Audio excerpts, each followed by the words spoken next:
고맙습니다. 네. 예, 우리 바로 시작하도록 할까요?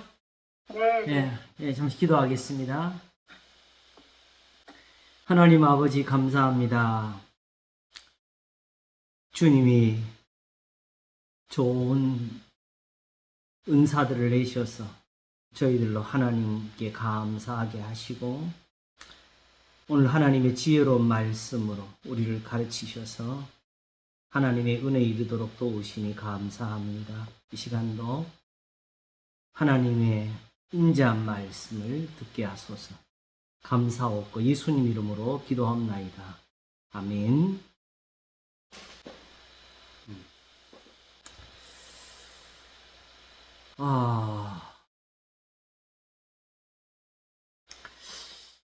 또 요즘 그 공부가 또 많은 것을 새로 배워주는 게 또 있네요.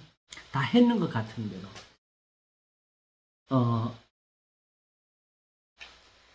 오늘 아예 제목을 제가 딱 정했습니다. 아마 일단은 2번을 이 제목을 하려고 그러는데, 시험과 기도. 시험과 기도. 오늘은 그 첫 시간이고요. 첫 시간의 부제는 기도하면 시험에 들지 않는가? 요런 제목을 제가 달았습니다.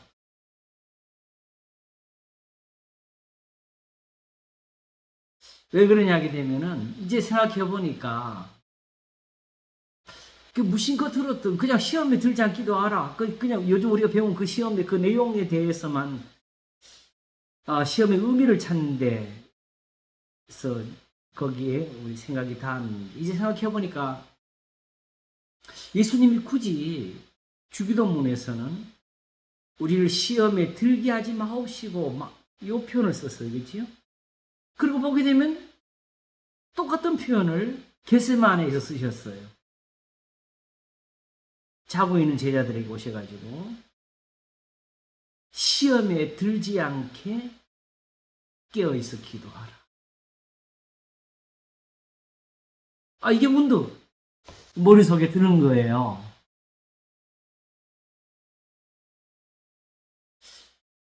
이게 왜 어떻게 해서 들어오는 것이냐. 우리가 이제 이미 언뜻 아는 대로는 예수님이 이렇게 말씀하실 때에 이제 깨닫고 보니까 세상은 이 자체가 하나의 시험의 바다와 같은 곳이고, 여기는 환란이 항상 있는 곳이고, 선을 행하지 않은 죄가 문에 엎드리는 곳이고, 그러므로 이제 하나님이 심판하시는 것이 아니라 하나님은 바로 이 악에서 우리를 건져내시려고 자비를 베푸시는 하나님이셨습니다. 그래서 예수님이 요한복음 3장 16절과 10절 이어서 말씀하시기를, 하나님이 세상을 이처럼 사랑하사 독생자를 주셨으니 이는 저를 믿는 자마다 멸망치 않고 영생을 얻게 하려 하십니다. 하시면서 그걸 조금 더 푸셨어요.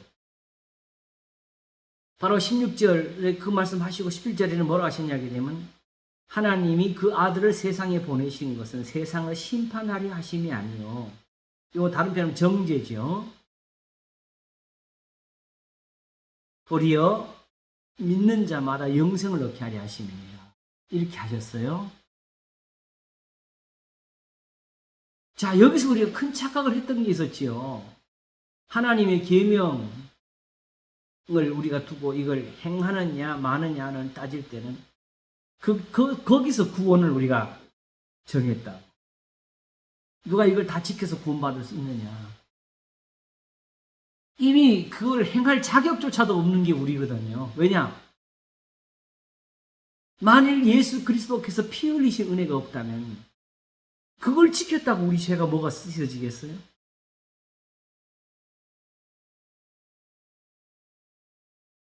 그러므로 이사야 35장이 말하는 것 같이 하나님 앞에 구속함을 얻은 자만 다니는 길이 거룩한 길이라 그랬어요. 악인들과는 상관없는 것이 하나님의 레라고 하나님의 말씀이라고 시편 50편이 가르쳤어요. 그리고 이사야에는 악인에게는 평강이 없느니라를 한두 번 말씀하십니다.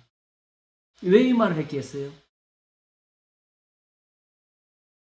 악인에게는 평강이 없다 그러면은 사도 바울이 로마서 7장에서 율법에 이르는 흠이 없는 자로 하며 사는 자기의 삶을 두고 원하는 바 선은 하지 아니하고 악은 행하는도다 했잖아요. 그렇죠? 그러면 특별히 이사야의 경우는 1장에서 말하는 그 하나님의 책망의 교훈에서 돌이키지를 못하면 그들의 재물로는 그들의 죄가 씻겨지지를 않는다는 거죠. 단지 번제와 속죄제의 그 재물을 가지고 하나님 앞에서 죄가 씻겨지는 일은 없다는 것을 말씀하는 것이 악인에게는 평강이 없느니라. 그러므로 하나님 앞에서 돌이켜서 그들이 다시 하나님의 말씀대로 선을 행할 때 비로소 속죄제도 번제로 사는 거죠.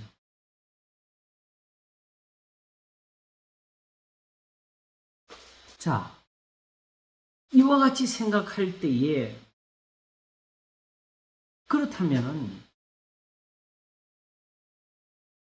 시험은 우리가 받는 고난이고 그 고난은 야고보서 가르쳐 준 대로 각 사람이 시험을 받는 것은 자기 욕심에 끌려 미혹됨이니 이미 범죄를 했다는 뜻이잖아요. 그죠? 그래서 뒤에 이어주는 말이 죄가 장성한 즉 사망을 낳느니라 하면서 그 교훈을 받침했어요.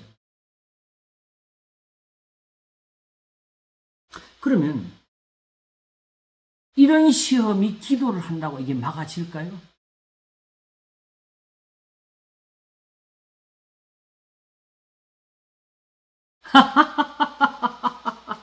왜냐하면 이미 이사야 1장에서는 그들이 부르짖어도 안 들으신다 그랬어요. 손을 들어도 보지 않으신다 그랬어요. 그들의 제사와 예물을 받지 않으신다 그랬어요. 안식일이 그들에게는 더 이상 의미가 없어요.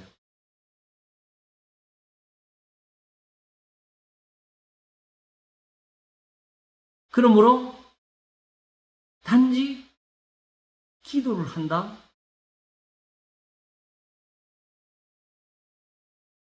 그리고 정말 그냥 말 그대로 주기도를 외우면서 우리를 시험에 들게 하지 마옵시고 하면 그 기도를 다 한 건가요?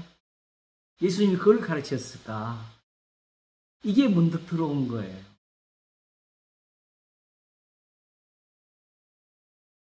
야고보서 1장은 이 시험에 관해서 이렇게 말을 했지요. 시험을 참는 자는 복이 있도다 그랬어요.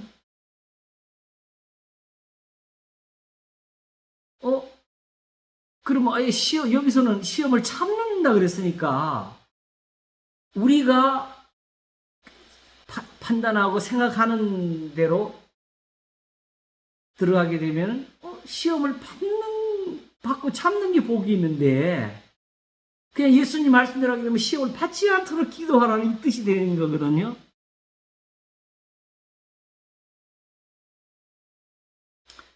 시험을 참는 자는 복이 있도다. 이것에 옳다 인정하심을 받은 후에 주께서 자기를 사랑하는 자들 약속하신 생명의 면류관을 얻을 것입니다.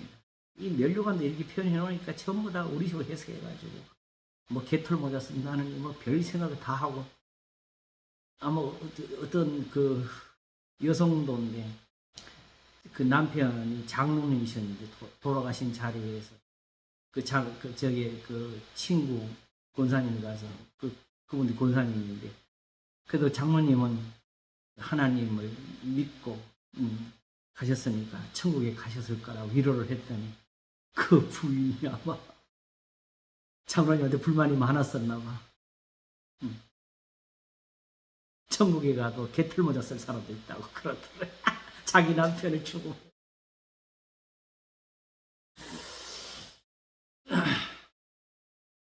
이건 제가 직접 들은 거예요. 자, 지금 이 말의 의미로 그러면 잘 참고 그냥 고생하다가 천국이나 가자 이 뜻이라 하는 것인가? 절대 아닙니다. 야고보서는 지금 그 말을 하는 거 절대 아니라. 지금 이들이 바른 이 시련에서 구원이 되도록 가르치는 거거든요. 그러므로 면류관이라는 것은 참는다는 의미에서 나온 것이고요. 견딘다는 거죠. 달리기를 하는 것처럼 이기는 것이. 끝까지 그걸 참는 것을 의미하는 그런 것이고, 생명이 바로 면류관이 되는 거겠죠. 원래 올림픽은 옛날에 면류관을 씌웠는데, 요즘은 면류관 안 씌우고 뭐 하죠? 금메달 주잖아요. 그죠? 네. 그러므로 우리가 얻고자 하는 것은 머리에 뭘 씌워주는 관이 아니고 생명. 그리고 성경에서는 이 생명을 뭘로 표현했느냐 하면 본질적으로 모든 환란에서 건짐이 되는 하나님의 은혜를 가지고 생명이라고 한 거예요. 이런 것은 직접적으로 정말 구약에 가서 경험을 해야 돼. 실제로 다윗도 평생의 환란을 받고 고난을 받을 때 그게 죽고 사는 고난을 받은 거잖아요. 이 땅에 살면서 다윗처럼 그렇게 생명의 은혜를 누려봐야 정말 시험을 참는 복이 있다는 이 말씀의 의미도 제대로 이해할 수 있는 거죠.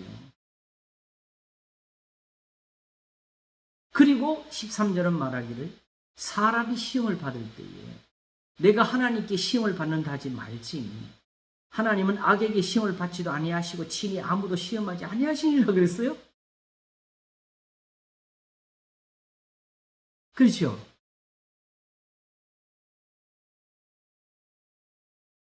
그런데 예, 야고보서 1장 13절. 아, 이거 내가 오늘 또 이 정리를 잘 해놔가지고 또 빨리 갈 수도 있겠다. 찾으면서 가야 되겠네. 아, 이거 내가 열심을 해도 안 돼. 좀 그냥 서로 찾아가면서 해야 되는데. 조심할게요. 아, 오늘 위해서 일부러 오늘 참 바빠. 좀 아직 주일날은 이상하게 준비하는 바빠요. 뭐가 바쁜지. 아, 오늘 낮에 막 밭에서 뭐 좀 심기도 했구나. 준비됐다고 생각해가지고. 자다 깨가지고 정리한 거예요.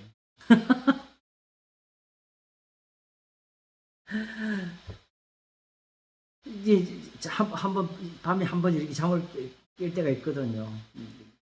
그럼 다시 잠들라 그러면 이게 또 힘들어. 그때 뭔가 생각이 왔다 갔다 하면 뭔가 탁 떠올라요. 그럼 그때부터 이제 아예 그냥 잠시 잠을 정리하고 이제 무슨 정리하는 거, 기록하는 거죠. 자, 일단 봅시다. 시험을 받겠는 거지요? 받는데 내가 하나님께 시험 받는다 하지 말라고 했어요. 오직 각 사람이 시험을 받는 것은 자기 욕심에 끌려 미혹되니. 그렇죠? 욕심이 잉태한 즉 죄를 낳고 죄가 장성한 즉 사망을 낳네요. 이 사망이 바로 현재의 시험이라고 표현하는 고난을 가리키는 겁니다. 아까 생명이 그 고난에서 벗어나는 것인 것처럼 성경에서 성도들에게 있어서 고난은 또 사망이었습니다. 이거는 제대로 고난을 겪은 사람들만 또 이해하는 거죠.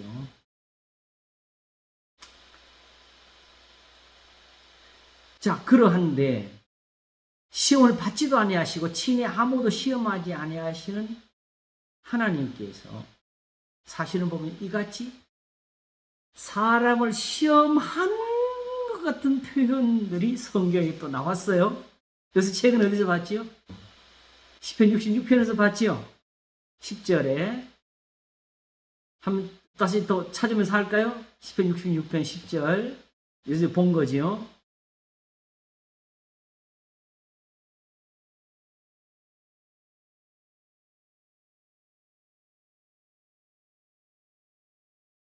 보겠습니다. 하나님이여 주께서 우리를 시험하시되 우리를 단련하시기를 은을 단련한 같이 하셨으니 우리를 끌어 그물에 들게 하시며 어려운 짐을 우리 허리에 두셨으니 사람들로 우리 머리 위로 타고 가게 하셨나요. 시편 66편 그렇지요? 10절에서 12절까지인데 마지막 12절 뒷부분이 우리가 불과 물을 통행하였더니 주께서 우리를 끌어내사 풍부한 곳에 들이셨나이다. 우리를 시험하셔가지고 결국은 우리로 하여금 풍부한 곳에 들이는 요 과정까지가 여기 짧은 구절 속에 들어가 있어요. 그럼 왜 시험을 안 하신다 그랬는데 왜 또 이렇게 또 우리를 시험하시되 이렇게 또 나왔어요?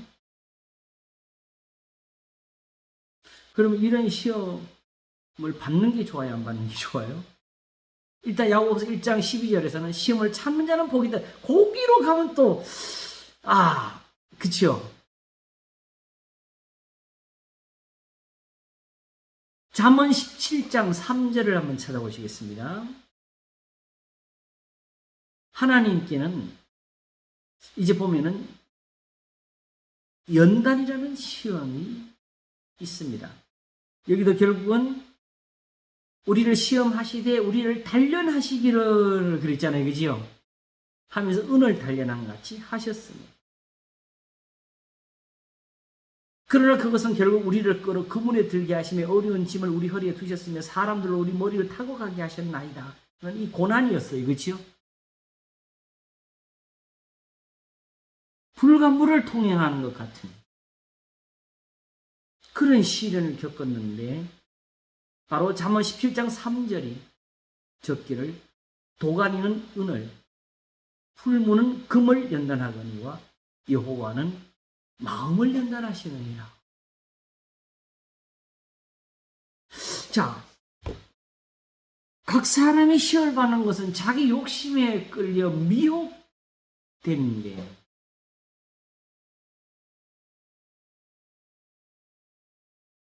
왜 그런 시험에서 하나님 또 이렇게 마음을 연단하시냐는 이런 은사를 가지고 계실까요? 다윗은 오히려 하나님 앞에서 자신이 시험을 받기를 원했습니다. 시편 139편 23절과 24절을 보겠습니다. 마지막이죠. 거기 시편 139편에 주께서 나를 아셨나이다로 시작하는 시편인데 멀리서도 나의 생각을 통촉하시고 내 혀의 말을 알지 못하신 하나도 없으시니 내가 주의 신을 떠나 어디로 피하리까. 하나님이 나의 온 전을 두루 만져서 안수하시고 아신다고. 하늘에 올라갈지라 거기 계시고 음부에 내 자리를 펼지라 거기 계시리라 하는 그 시편의 마지막이 이걸로 마쳤어요. 여기서 오히려 그 앞에 의미가 다 드러났는데 하나님이여 나를 살피사 내 마음을 아시며 나를 시험하사 내 뜻을 아옵소서. 저는 처음에 이 부분이 굉장히 참 저한테는 두렵게 다가오는 본문이었어요. 하나님이 이렇게 하면 나는 어떻게 되지? 늘 우리가 그럴 수밖에 없잖아요. 하면서 그동안 24절에 내게 무슨 악한 행위가 있나 보시고 나를 영원한 길로 인도하소서. 그래서 나는 처음에 이 말이 하나님 나는 죄진 게 없어요. 나는 깨끗해요. 하나님 감치 보시고 그죠? 그러니까 나를 영원한 길로 인도. 난 이렇게 처음에 이 문맥을 이렇게 이해를 했다 초기에. 그러니까 이게 안 잡히는 거죠. 그러나 다윗은 이미 우리가 보는 시편 40편에서 말하기를 나의 죄가 머리털보다 많음으로 우러러 볼 수도 없고 내 마음이 사라졌기 때문이라고 했잖아요. 그렇죠? 그리고 시편 50편에서는 우리의 아내로 죄를 짓고 내 죄가 항상 내 앞에 있나이다라고 했어요. 그렇죠? 근데 여기서 그 말을 했겠어요? 이런 사람이 어디 있어요? 다윗이 원하는 것은 사실은 뒷부분입니다. 나를 영원한 길을 인도하소서. 왜?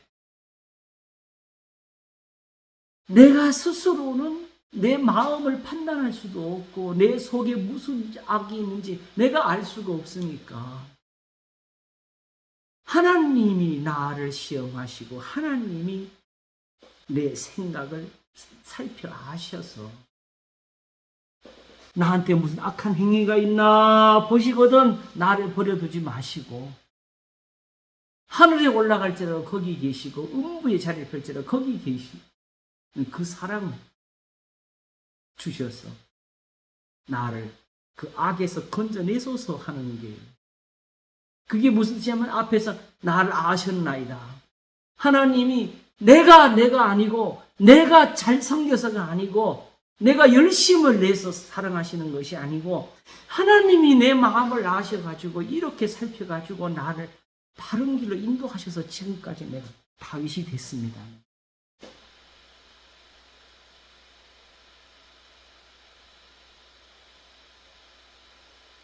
그러면서 모태에서 나를 지으실 때 그게 얼마나 신념막측하시는지 보면은 육체고 흙이고 흙으로 돌아가야 될 뿐 인생인데 도자기 같은 그릇인데 나에 관한 일이 하나도 되기 전에 주의 책에 다 기록하셔서 자 보십시오. 많은 사람들이 그래요. 이미 내 마음으로는 하나님을 못 찾겠다, 못 섬기겠다 하고 돌아서는 경우가 많거든요. 뭐 우리라고 달라요. 나도 예수님 믿기 전에 큰 소리 쳤어요. 내 주먹을 믿으라 그랬어요. 주일만 빼고 교회 나오라고 내가 갖게 그랬어요. 나한테 전도하는 애들을 거꾸로 교회 못 나가게 하려고 내가 밤새 설득을 했었어요.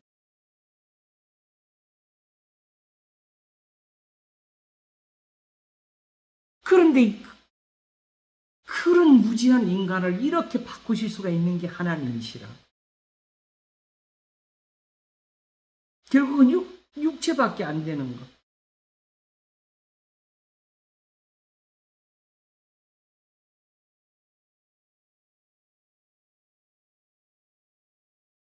이게 그러니까 하나님이 그냥 성경 말씀도 그냥 던져놓고 믿어라. 안 믿으면 너 지옥 갈 거야. 이렇게 하신 게 아니고 지금 다윗이 보는 것처럼 이렇게 살피시고 이렇게 사랑하시고 이렇게 가르치시고 깨닫게 하시고 인도하시는 그 일을 하고 계셨다고요. 그런 하나님의 사랑이 세상에 가득한데 우리가 그걸 몰랐다는 것은 정말 무지한 것이었고요. 그럼에도 불구하고 우리가 악을 행하고 살았다는 건 진짜 악했다는 것을 말하는 거고요. 예수님이 이 말씀 하셨지요. 예수님 제자들이 와서 천국에서 누가 크니까 하고 여쭈었을 때 예수님께서 어린아이 하나를 세우시고 누구든지 자기를 낮추어 이 어린아이처럼 되지 못하면 천국에 들어가지 못할 것이니라 하셨어요. 일단 예수님 제자들은 천국에서 누가 큽니까? 라고 묻는데 예수님은 들어가는 것도 설명을 해주셔. 그러면 천국에 누가 있겠어요? 이 어린아이처럼 자기를 낮추는 그런 사람들만 들어가 있겠죠. 그래서 결국은 거기서 큰 자는 누가 되겠어요? 자기를 낮추는 그이가 큰 자니라는 결론이 떨어지는 거지요. 쉽게 말하면 예수님 제자들한테 니네들은 이래가지고 천국 못 들어간다고 말씀하신 거예요. 어디 큰 자를 따져. 들어가는 것보다 따져야지.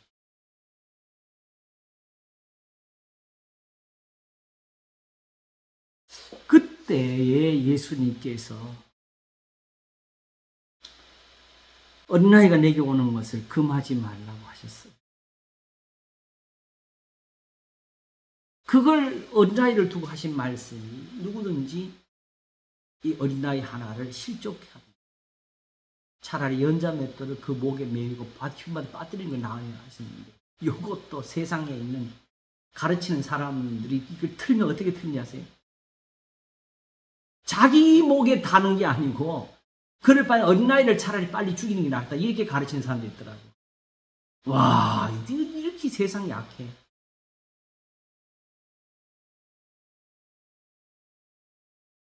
그럼 쉽게 말하면 전도도 안 되면 죽이란 뜻이잖아.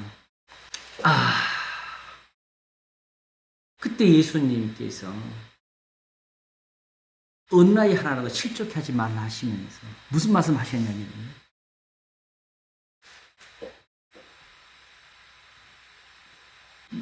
저희 천사들이 날마다 하늘에 계신 내 아버지를 뵙고 있다고 하셨어요.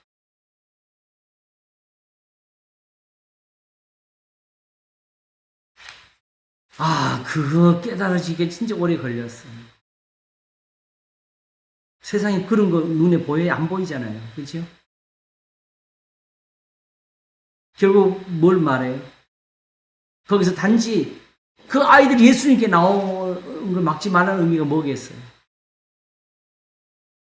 정확히 말하면 어린아이 하나도 실족치 하지 말라는 소리는 누구든지 자기를 돌이켜 자기를 낮추어서 어린아이처럼 되지 못하면 천국에 들어가지 못하라는 이 교훈을 아이들에게도 가르치라는 소리예요.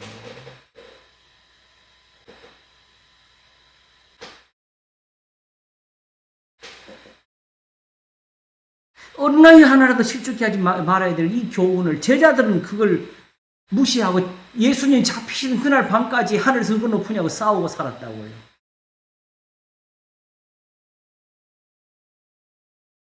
그래서 예수님이 대에 물을 떠다가 발을 씻기면서까지 마지막 사랑을 주셔야 됩니다. 그게 제자들이 그렇게 제자가 되는 거예요. 이 사랑이 없으면 안 되는 거지. 다시 말하면은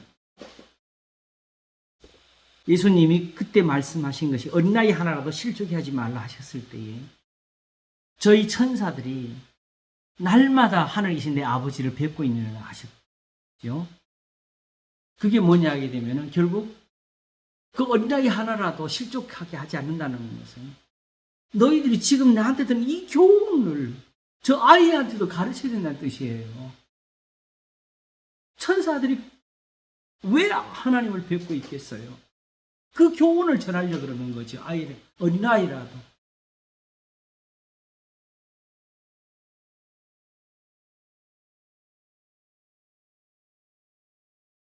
그런데 이런 사랑이 지금 전혀 보이지도 전달되지도 못하고 없는 것처럼 보이는 이 세상이 된 게 이게 두려운 거 아니겠어요? 우리 자신들에게. 하물며 우리한테는 지금 어떤 사랑이 있겠어요?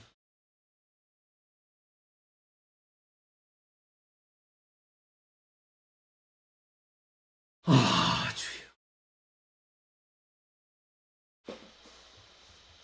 그와 같이 하나님께서 우리를 향해서 그 살피신 은혜가 없었으면 지금 엄밀히 따지면 지금 우리도 이런 은혜를 가지고 여기서 서로 주고받고를 못했겠죠. 그렇지? 또한 우리가 지금 경험을 하면서 배워가지만은 이런 은혜를 아무런 우리가 서로 또 나누기가 쉽지가 않잖아요. 그죠? 다들 그 세상 신으로부터 배운 것 때문에 여기 쉽게 발을 디디지를 못하는 사람들이 많이 있어요.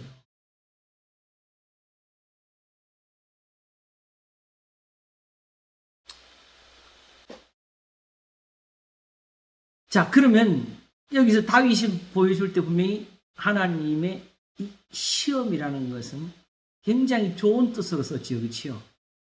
우리 시험을 받는 게 이런 경우라면 시험을 받는 게 좋잖아요. 그렇죠? 그러면 성경에서 말하는 시험이라는 것은 과연 어떻게 쓰이는 것이냐? 출애굽기 15장을 한번 보겠습니다. 22절에서 26절 사이에 우리가 이미 늘 듣던 말씀 중에 있어요. 바로 마라의 그 기적. 거기를 우리 다시 한번 보겠습니다. 22절부터 보게 되면은 모세가 홍해에서 이스라엘을 인도하며 그들이 나와서 수르 광야로 들어가서 거기서 사흘 길을 행하였으나 물을 얻지 못하고 마라에 이르렀더니 그곳 물이 써서 마시지 못하겠으므로 그 이름을 마라라 하였다. 백성이 모세를 대하여 원망하여 가로되 우리가 무엇을 마실까? 자, 여기서 그냥 지나갈 백성들이 원망했구나 이래 우리는 지나가지요. 이것이 신약에 오게 되면 고린도전서 10장에서 우리는 저들이 원망하는 것을 원망하지 말자라는 교훈을 우리 이 신약을 만드는 그 교훈을 만드는 배경이 돼요. 그리고 이스라엘은 결국 이 원망 때문에 40년을 광야에서 멸망하게 되죠.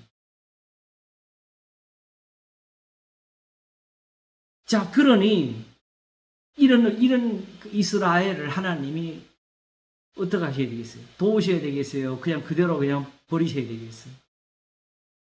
도와주셔야 되겠지요. 살리셔야 되겠지요. 그래서 모세가 여호와께 부르짖었더니 여호와께서 그에게 한 나무를 지시하시니 그가 물에 던지면 물이 달아졌다. 자, 아까 시편 66편에서 나온 것처럼 그냥 시험이 된 게 아니고 그냥 말씀을 하는 깨달았어 깨달았어 이런 정도의 시험을 하는 것이 아니고 물과 불을 통행하였더니 하나님이 풍성한 곳에 들이시는 데까지 시험이 간 거지요.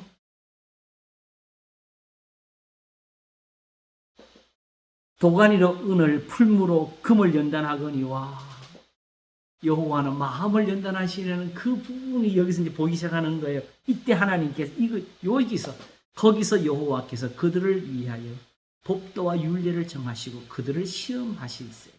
이게 시험이 어떤 시험이냐? 가라사대 너희가 너희 하나님 나 여호와의 말을 청종하고 나의 보기에 의를 행하며 내 계명에 귀를 기울이며 내 모든 규례를 지키면 내가 애굽 사람에게 내린 모든 질병이 하나도 너에게 내리지 아니하리니 나는 너희를 치료하는 여호와입니다. 이걸 배워주시니 이걸 못 배워서 지금 불평을 하고 이걸 못 배워서 원망을 하고 이걸 못 배워서 결국은 가면서 10번이 하나님을 시험하고 마지막은 광야에서 망하는 거지. 그러면 이걸 배워주시기 위해서 뭘 하셨어요? 바로 모세의 부르짖음을 들으시고 그에게 한 나무를 지시하시니까 그가 물에 던지며 물이 달아졌다. 그리고 이제 제 마음속에 깨달아지는 대로 한 가지 더 설명을 드리면 왜 이렇게 꼭 하셔요? 이들에게 하나님의 교훈을 전하는 사람은 누구지요? 모세니까.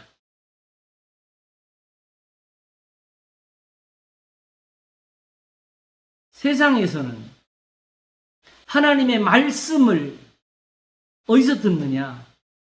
모세에게 듣지 아니하면 예수님을 믿을 수가 없습니다. 죽은 자 가운데 살아난 자가 있을지라도 듣지 않는다 하셨습니다. 그러므로 하나님이 그냥 불평한다고 벌을 주신 것이 아니고 이같이 오래 참으시면서 그들을 인도하셨고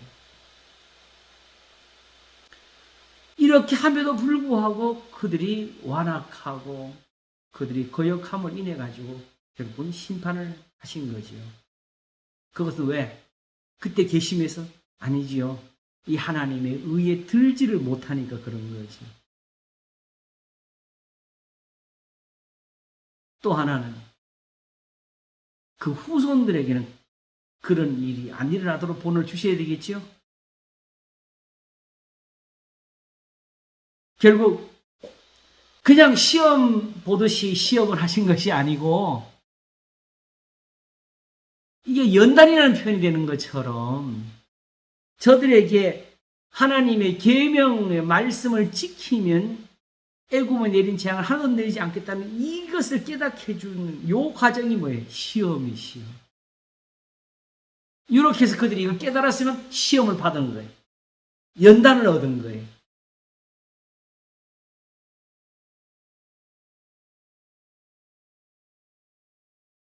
그래서 이 신약 성경이 예수님을 전할 때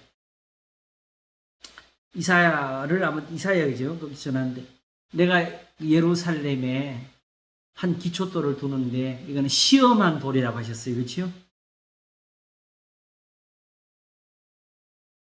그러니까 우리가 시험 그러면 단지 거기에 있는 환난, 그 다음에 고통 이런 것만 가지고 시험을 보게 되면 이 시험의 의미를 몰라요. 그리고 세상에서 이미 보는 어떤 테스트와 같은 의미를 가지고는 이 의미를 깨달을 수가 없어요. 시험을 하고 나면은 그 돌은 연단이 되어가지고 은은 은으로, 금은 금으로 광채가 나고 사람은 금보다 귀한 믿음으로 거듭나게 됩니다.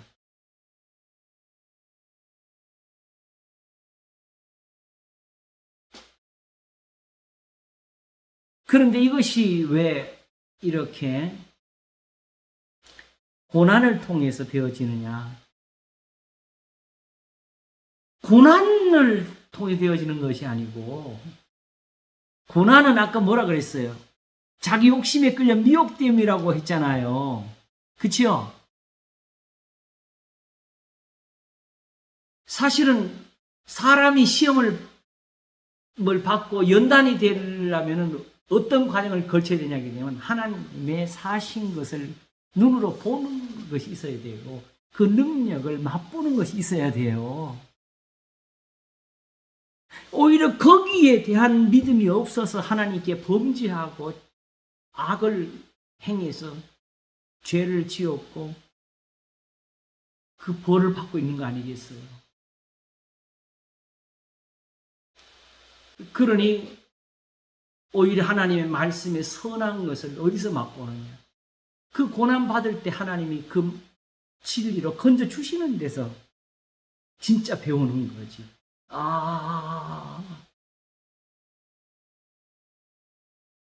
만약 하나님이 벌 주시기로 했다고 하면 그냥 벌 주셨겠지. 왜 그 환난 중에 있는 사람들에게 이런 시험을 주시겠어요? 그러니까 시험이 곧 고난은 아니에요. 아시겠죠? 다만 그 고난을 하나님이 뭘로 바꾸시는 거예요? 시험으로 바꾸시는 거예요. 뭘로? 하나님의 말씀으로. 그 교훈을 주셔서 이렇게 하나님의 지시대로 하니까 막대기 하나 가지고도 물이 달아지더라.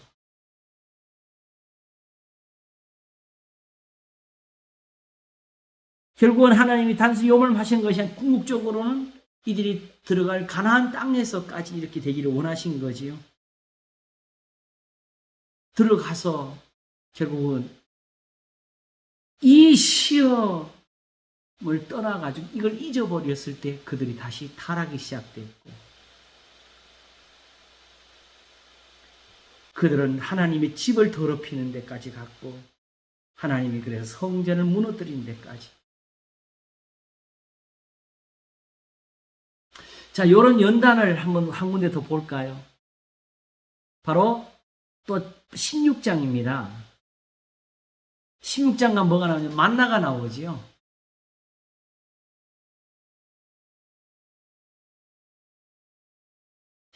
거기는 바로 옆이니까 읽어보겠습니다.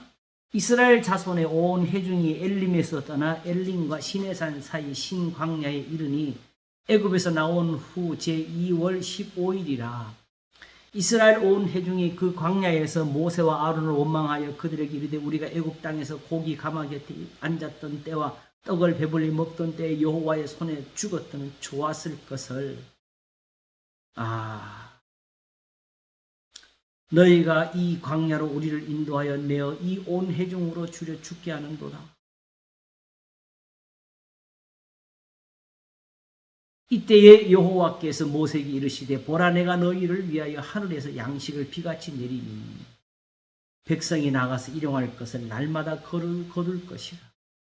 이가 차여 그들이 나의 율법을 준행하나 아니하나 내가 시험하리라.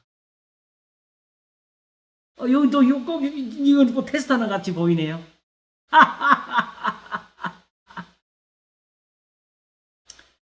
이것을 제가 볼 때는 이 시험이 결국은 뭘 가리키냐게 되면은 하나님의 율법을 준행하나 아니하나 보시면 결국 뭐 하시겠어요? 준행하도록 도우시겠지요. 그래서 결국은 매일 먹을 것만 거두고 남기지 말라 했고, 그 다음에 여섯째 된 날에는 안식일을 위해서 이틀 것을 거두게 하셨고, 그치요? 그리고 다른 날은 남으면 썩게 하셨고, 안식일에는 오히려 썩지 않게 하셨고, 이게 다 뭐예요? 그게 바로 그들을 연단하시는 거지요. 하나님의 말씀을 지키는 것이 그들에게 복이 된다는 것을 배워주시는 거거든요. 그러므로 쉽게 이것을 우리가 생각하는 그런 쪽으로 풀지 말고 어디 가서 보면 좋으냐 하게 되면은 바로 이 광야의 40년이 맞춰지는 때 이스라엘 자손들을 대하여 모세가 증거한 말씀 신명기 8장이 있습니다. 한번 가보실까요? 1절부터 보겠습니다. 신명기 8장. 그래도 좀 정리하고 하니까 조금 제가 순조롭게 잘하는 것 같지요? 이거 자꾸 잘 돼야 될 텐데. 주여!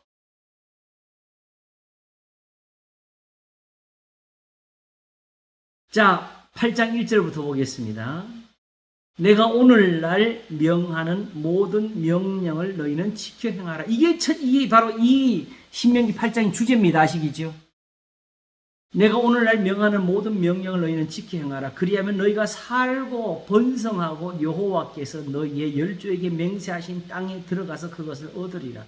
자, 이게 바로 이들의 생명 아닙니까? 이들이 구하는 게 사실 이거잖아요. 근데 그걸 어떻게 얻으라고? 내가 오늘날 명하는 모든 명령을 너희는 지켜 행하라.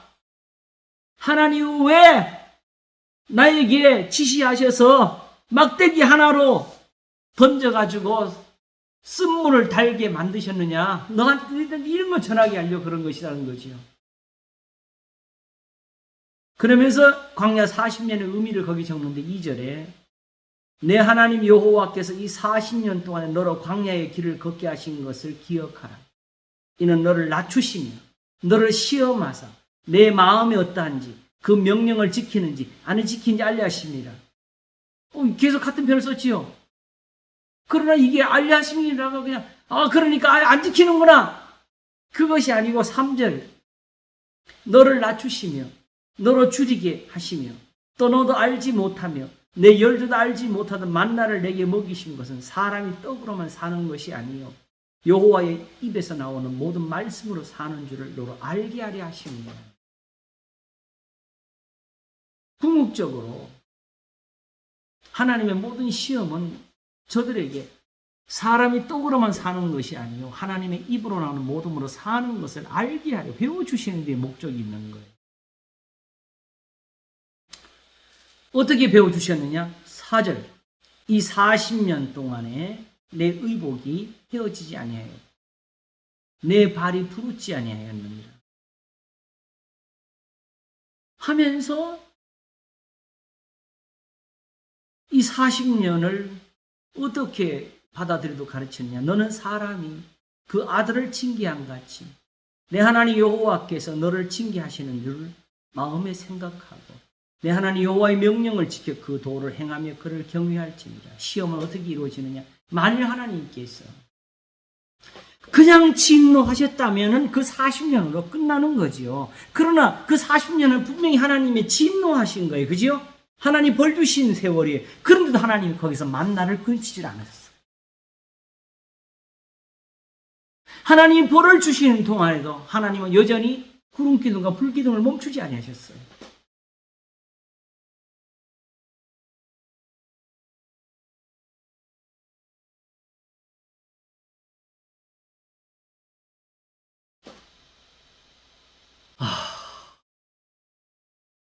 마음을 연단하신다는 게, 시험하신다는 게 이게 얼마나 큰 사랑인 걸 우리가 깨달아야 되는데, 그렇죠? 미리 답을 하나 내면은, 근데 우리는 어떻게 이런 시련을 좀 못지요? 우리도 좀 죄를 좀 지으면서 좀 받을까요? 바로 우리는 직접 지금 흑도관이 7번 달려는 음보다 더 순결한 말씀을 가지고 직접 우리가 지금 단련을 받고 있는 겁니다. 그러니까 목사님, 제 인생을 이렇게 돌아보니까요. 네. 말씀을 공부하면서 아까 우리가 시험 하시는 때에도 하나님께서 벌 드시는 동안에도 그런 기도가 불 기도는 멈추지 않았다고. 예. 제가 봤을 때 저한테 불 기도가 불은 기도는 멈추지 않았었던 걸 제가 요즘 느껴요. 저도 그렇게 세월을 얻은 것 같습니다. 네. 아, 하나님은 일하고 계셨구나. 예. 그래서 제가 참 너무 감사해요. 제가 사실은 뭐 얻은 것은 큰 것은 아니지만 제 자신이 이 고포리에서 이 세월을 지나오는 동안에 겪었던 것은 사실은 또 제 개인적으로는 어느 누구하고 비교할 수 없는 시련의 시간들이었습니다. 그러나 하나님께 원망함보다는 감사함을 배웠고,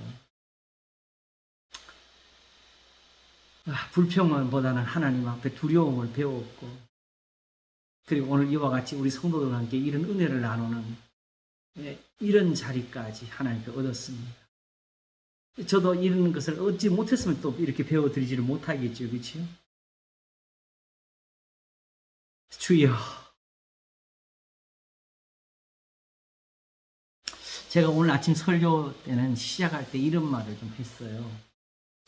사실 요즘은 우연찮게 자기 전에 잠 오라고 유튜브를 조금 이렇게 좀 보거든요. 그런데 켜놓고 잠이 들 만한 것이 찾기가 쉽지가 않아요. 그래서 그냥 가능한 대로 이어폰을 제일 작게 들릴 듯 말듯 하고 있다 보면 좀 잠이 오긴 오는데, 그 중에서 이제 주로는 아닌데, 저 영상이 잘 나와요. 우주에 관한 거. 그래서 오늘 아침에 이 설명을 한번 했어요. 제가 그 같은 말씀, 오늘도 미가 6장 6절과 8절 말씀, 예배에 관한 거 또다시 이제 10번째에서 그것도 보면 썼는데, 다음 시간에도 또 할 거예요. 그런데 마치 거기서 제가 깨달은 게, 빌립보서 3장 1절에 사도 바울이 너희에게 같은 말을 쓰는 것이 내게는 수고로움이었고 너희에게는 안전하니라 하는 것처럼, 이미 다 알고 있는 거, 이미 충분히 봤다고 생각되는 그 본문이 마치 뭐처럼 보여지냐 하게 되면은, 지금은 우주를 살피는 망원경이 지구에 있지 않아요. 우주에 있어요.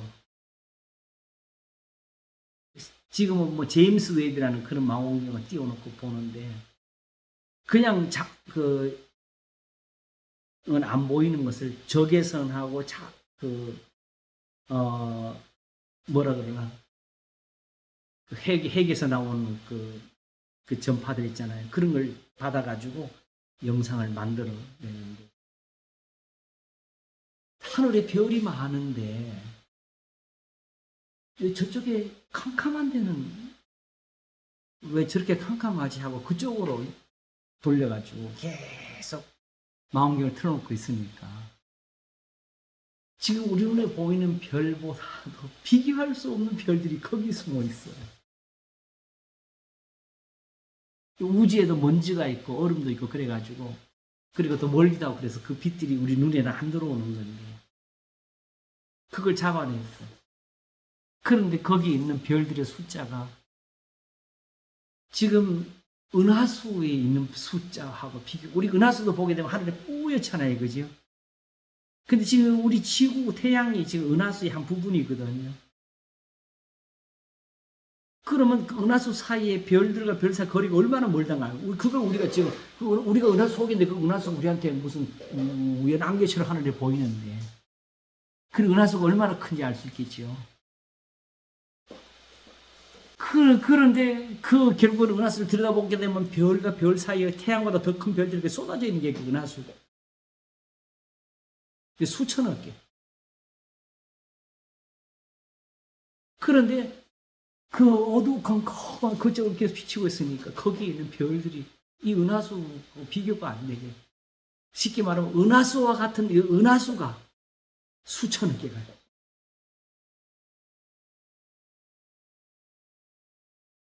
그래가지고 또 저쪽에 또 희미한 별 같은 게 있어. 거기가 뭔가 이래 봤더니 그게 다 우리 은하수보다 더 큰 은하수고요. 들여다볼수록 그래서 우주 끝이 어딘가까지 지금 보는데 저는 거꾸로 그걸 보면서 와 진짜 하나님이 두려우심을 저는 오히려 배우고 있는데 이제 보니까 그 시편 119편에서 말한 것처럼 모든 그 지으신 게 다 끝이 있어도 주의 말씀은 끝이 없다고. 들여다보니까 또 보이고 또 보이고 정말 깊도다 하나님의 지혜가 저절로 나오는 자리까지 비슷하게 좋아서 지금 우주를 보는 것처럼 지금 하나님 말씀을 지금 들여다보고 있습니다. 따지면 지난번에 시편 133편 하나만 가지고도 지금 엄청나게 길게 설교를 했잖아요. 그지? 아직도 거기 설교가 또 나와 있어요. 근데 이 필요성을 다들 느낄지는 내가 모르겠어. 나는 그걸 들여다보면서 그냥 거의 그냥 해코파리 머릿속에서 일어나는데.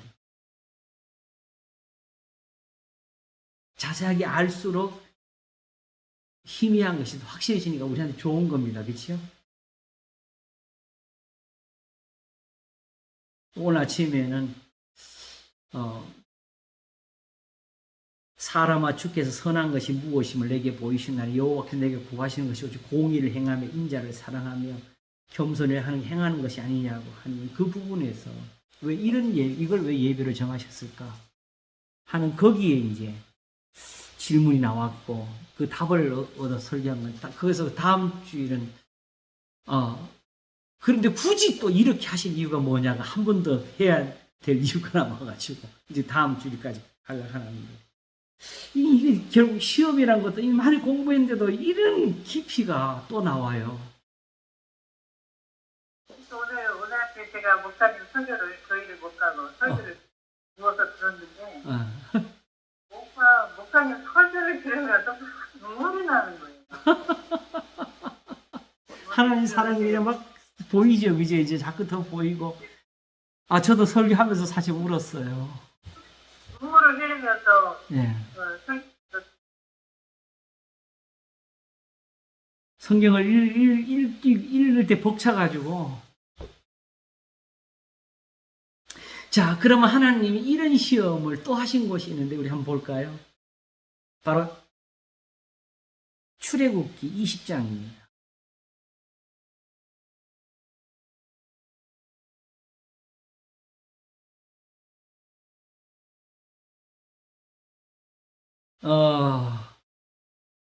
출애굽기 20장 한번 보겠습니다.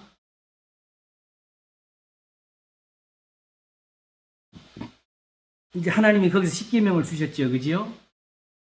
불 가운데서 나오는 음성을 그들에게 주셨을 때에 18절부터 한번 보겠습니다. 묵백성이 우레와 번개와 나팔 소리와 산의 연기를 본지라 그들이 볼 때에 떨며 멀리 서서 자 모세에게 이르되 당신이 우리에게 말씀하소서. 자 뭔가 하나님 뜻대로 된 것 같지 않습니까? 이들이 스스로 말하기를 당신이 우리에게 말씀하소서 우리가 들으리이다. 하나님이 우리에게 말씀하시지 말게 하소서 우리가 죽을까 하나이다. 하니까 모세가 뭐라고 대답했느냐? 20절에 모세가 백성인데 두려워 말라. 하나님이 강림하시면 너희를 시험하고 너희로 경외하여 범죄치 않게 하려 하십니다. 시내산의 불 가운데서 음성을 들리신 것도 이들을 시험하셔서 하나님을 경외하여 범죄치 않게 하려는 하나님의 뜻이 있었습니다. 그럼 지금 이들이 시험이 좀 됐나요? 됐잖아요. 그들이 볼 때 떨며 멀리 서서 모세에게 말하기를 당신이 우리에게 말씀하소서 우리가 들으리이다. 모세에게 듣지 아니하면 죽은 자 가운데 살아남아서 듣지 아니하를 하나님이 이들에게 시험 주셨잖아요.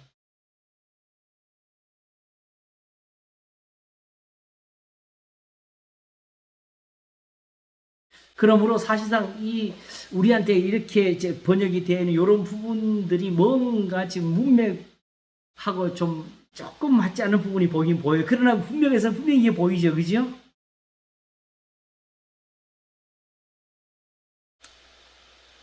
이것을 바로 신명기 5장이 받아가지고 이렇게 설명을 합니다. 5장 18절, 신명기 5장 18절 한번 가보겠습니다. 주여. 정리한 거 다 할지 모르겠네. 5장 22절. 한번 보겠습니다. 백성이 우레와, 이거는 이게 출애굽기네요. 이게 잘못 적었네, 그죠? 맞아요?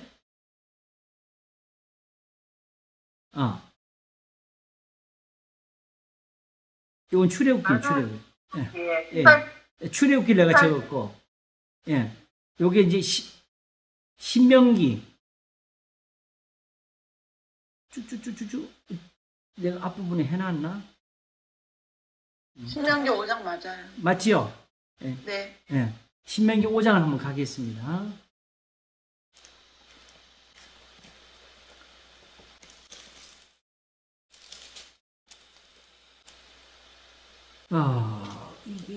이거 적어놓고 지금 좀 필요해 되겠네요. 잠깐만요.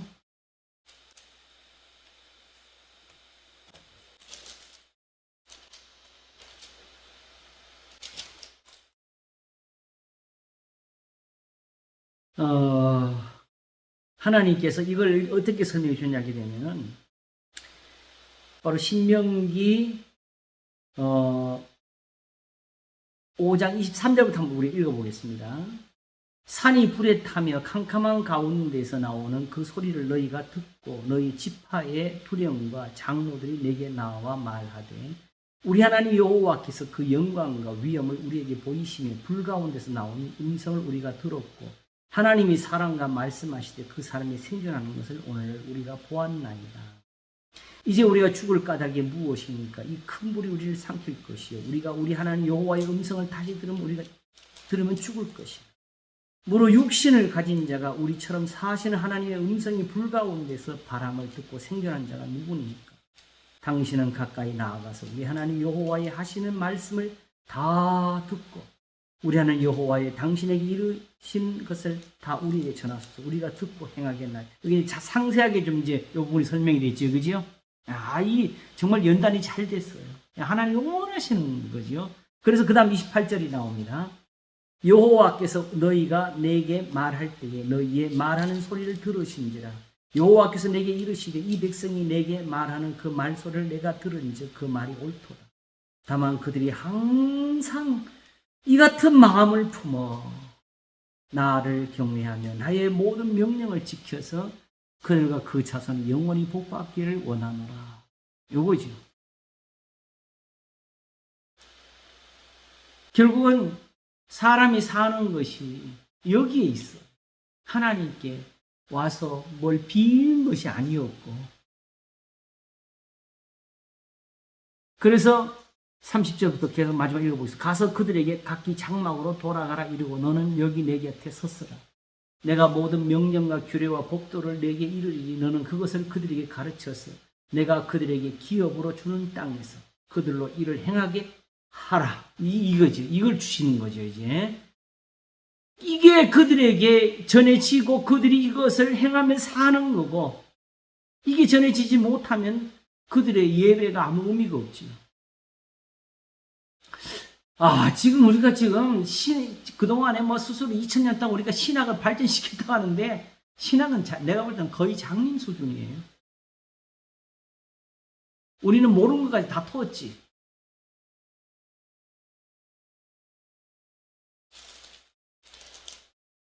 이걸 우리가 지금 모르고 있잖아요.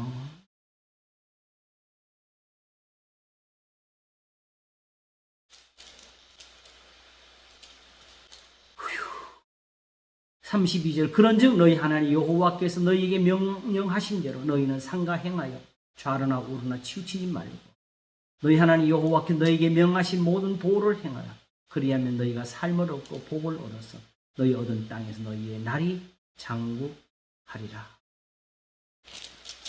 이것이 이제 8장 가가지고 사람이 떡으로만 사는 것이 아니에요. 하나님 입으로 나오는 모든 말씀으로 살 것임을 배워주시는 그 시험까지가 광야 40년을 만들었어요. 심지어.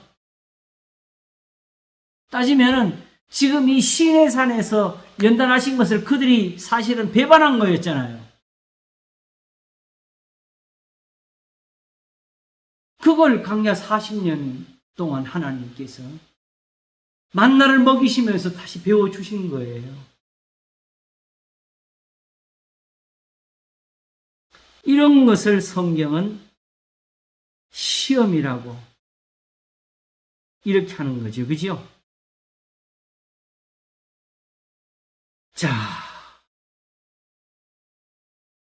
그래서 시편 66편이 아까 우리 읽은 대로 하나님이여 주께서 우리를 시험하시되 우리를 단련하시기를 은을 단련한 같이 하셨으며 우리를 끌어 그물에 들게 하시며 어려운 짐을 우리 허리에 두셨으며 사람들로 우리 머리 위로 타고 가게 하셨나이다. 우리가 불과 물을 통행하였더니 주께서 우리를 끌어내사 풍부한 곳에 들이셨나이다. 오늘날 사람들이 이와 같이 하나님 말씀을 깨닫지 못하는 이유 중에 가장 큰 거는 제가 볼 때는 시험을 못 받았어요. 정말 이런 단련을 얻지를 못한 결과예요. 제가 볼 때는. 우리는 오히려 제대로 시험 받는 게 필요한 것 같아요. 어떻게? 선을 행함으로 고난받는 것이 하나님의 뜻일지인데. 하는 거기서 우리가 이제 진짜 단련을 받아봐야 되겠지, 그렇죠? 이제 그 시험이 좀 가까이 있는 듯한 것 같으니까 조금 마음이 아직 젖먹이 같지만은 담력도 조금 생기는 것 같아요.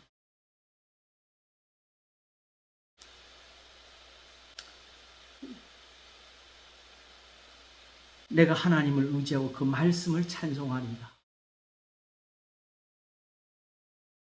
내가 하나님을 의지하였은즉 두려워 아니하리니 사람이 내게 어찌하리.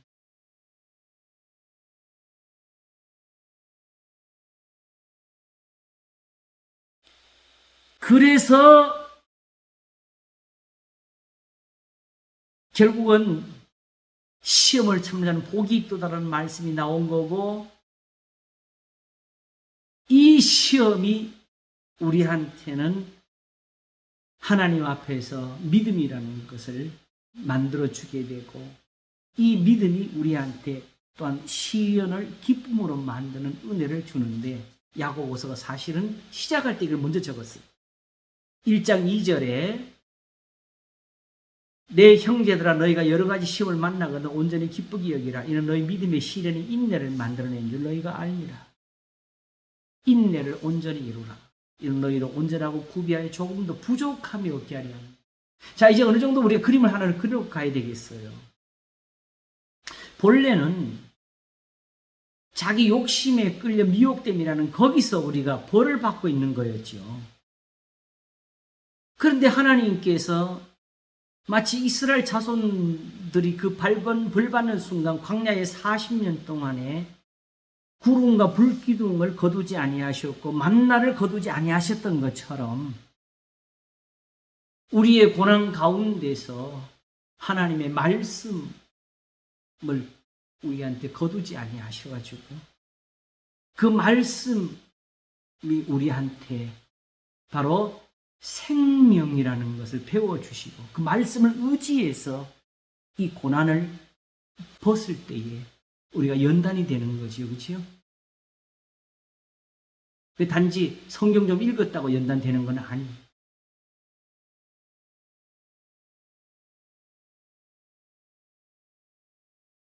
그러므로 너희 중에 누구든지 지혜가 부족하거든 모든 사람에게 구해 주시고 꾸짖지 않은 하나님께 구하라 했고 야고보서는 사실은 그 고난받는 성도들에게 하나님 앞에 그 지혜를 전하는 것이 야고보서가 돼요. 하나님 앞에서 정결하고 더러움이 없는 경건, 곧 고아와 과부를 그 환난 중에 돌아보고 또 자기를 지키 세속에 물들지 않으는 이것이니라. 너희 중에 고난당하는 자가 있는데 저는 기도할 것이요. 무슨 기도를 해요? 이제 나오네. 시험에 들지 않게 기도하는 것이 이제 나오게 됩니다. 이렇게 해서. 바로 야고보서 1장이 뭘 하느냐게 되면 지혜를 구하라 그랬잖아요. 이 고난 중에서. 어떻게 흠이 없게 되도록. 그리고 여기에는 뭐가 필요해? 오직 믿음으로 구하고 조금 더 거기에서만 주여 믿습니다. 될 줄 믿습니다. 이건 이 믿음 말하는 것이 아니고 이 시련, 하나님이 주신 이 시련, 이 믿음의 시련, 선을 행함으로 고난을 받는 이 시련이 반드시 우리의 구원이 될 줄로 믿으라고 하는 거죠. 바벨론에서 70년을 예레미야가 편지한 것처럼 지내면 반드시 거기서 연단을 받고 나오게 돼 있는 거지요.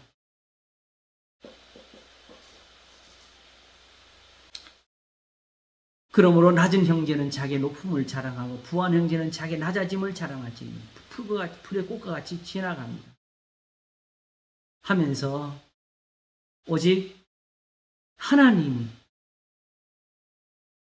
죽이기도 하시고 살리기도 하시는 것을 배우기를 원했습니다. 그래서 사실은 이 연단은 누구에게 있는 것은 사실은 아닙니다.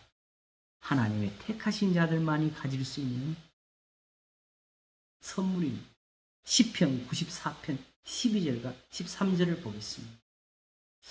감사하죠. 그래도 이렇게 하나님께서 이런 것을 알게 해주시다 이렇게 성경 구절도 다 찾게 해주셔. 시편 94편 12절과 13절 모세의 기도입니다. 거기가 여호와여 주의 징벌을 당하며 주의 교훈하심을 받는 자가 복이 있나니. 죽겠어요.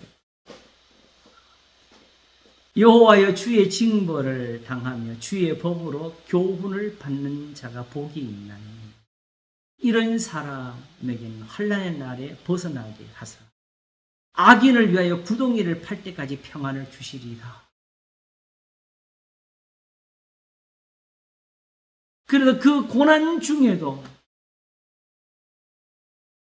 하나님이 거기 피할 곳도 주신다고 실제로 바벨론은 엄밀히 말하면 비록 거기는 환란의 땅이었지만 한 가지로는 예루살렘의 멸망에서 건져낸 사람들이었어요. 거기서는 그래도 다니엘이 거기서 살 수가 있었어요.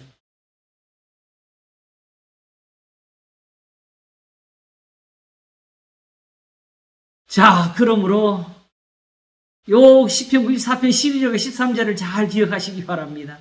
여호와여 주의 징벌을 당하며 주의 법으로 교훈하심을 받는 자가 복이 있네. 이게 시험이죠. 그죠? 이 교훈이 없으면 그냥 망하는 고난인데 거기에 주의 교훈이 함께 할 때 우리는 시험을 받는 사람입니다.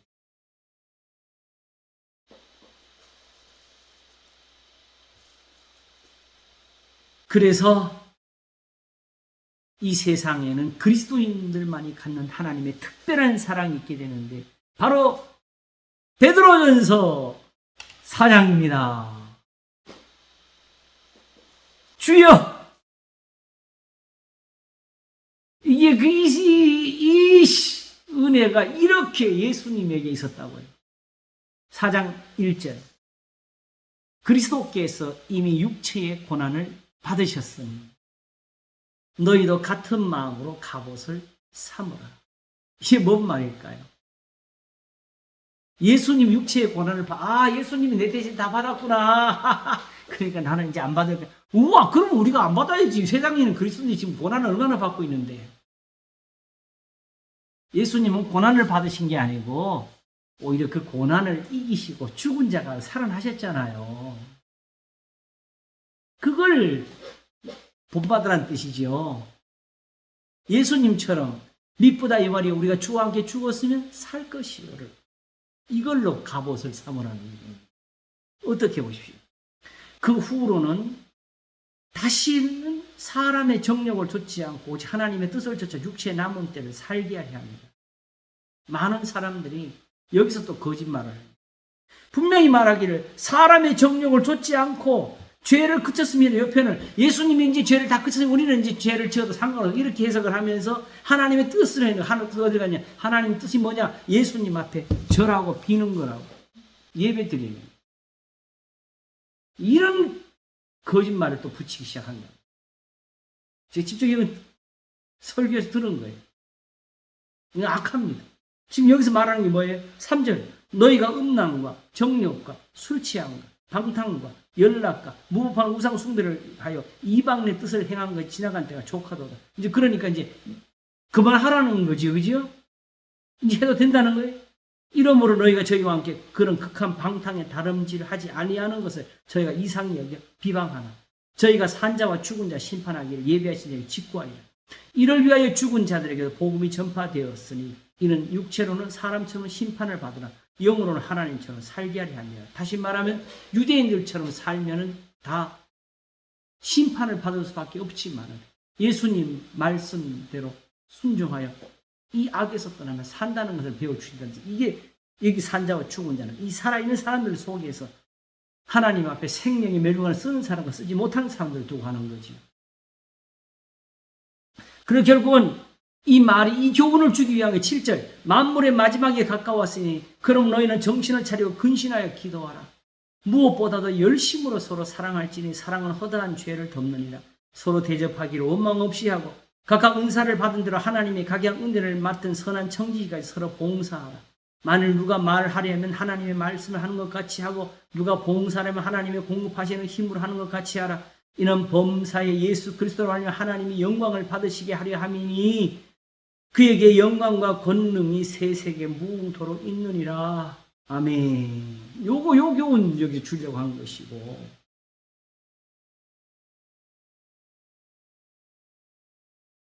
이 교훈을 받도록 하기 위해서 12절이 이어지죠.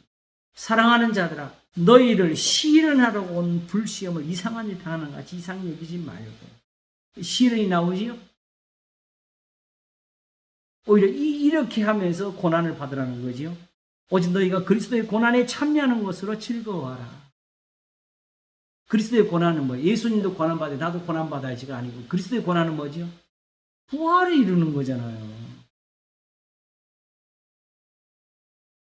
이렇게 참으면 우리가 산다는 믿음을 가지라는 거지요. 이는 그의 영광을 나타내실 때 너희로 즐거워하고 기뻐하게 하려 합니다. 너희가 그리스도의 이름으로 욕을 받으면 그리스도의 교훈, 말씀으로 욕을 받으면 복 있는 자로라. 영광의 영, 곧 하나님의 영이 너희 위에 계심이라. 이스라엘을 애굽에서 인도하여 내시고 목자처럼 그들을 인도하셔서 홍해 바다를 가로 건너게 하시는 그 하나님의 영이 너희 위에 계십니다. 이 표현을 이런 거죠. 하나님께 영광을 돌리는 표현이 여기 나오는데 이 부분은 아마 다음 주 설교 때 조금 설명을 자세하게 할 수 있지 않을까 싶어요. 하나님 이렇게 해야 영광 받으시는 거예요. 그들에게 이 고난에서 건짐이 있다는 뜻이죠. 그게 하나님 영광 받으시는 거죠.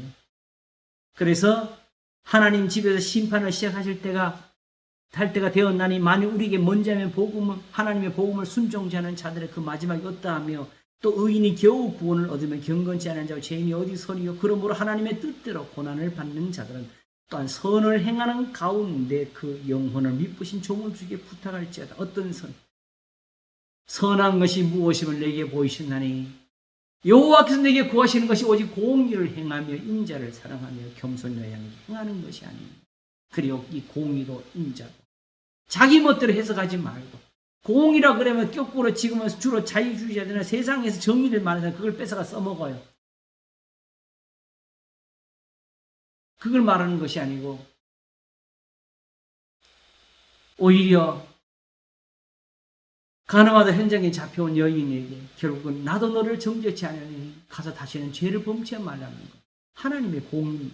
그래서 예수님도 십자가에 죽으실 때에 악을 악으로 욕으로 갚지 말 것을 배워주시기를, 오히려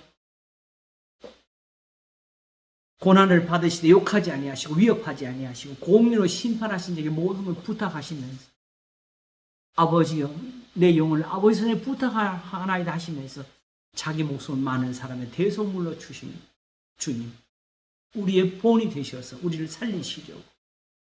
그래서 이걸 두고 우리가 이제는 영혼의 목자와 감독 대신에게 돌아왔다라고 베드로전서 2장을 마쳤어요. 그리고 우리가 잘 아는 3장에 가서 너희 마음에 그리스도를 주로 삼아 거룩하게 하고 선을 행함으로 고난받는 것이 하나님의 뜻일진대라고 가르치고 있지.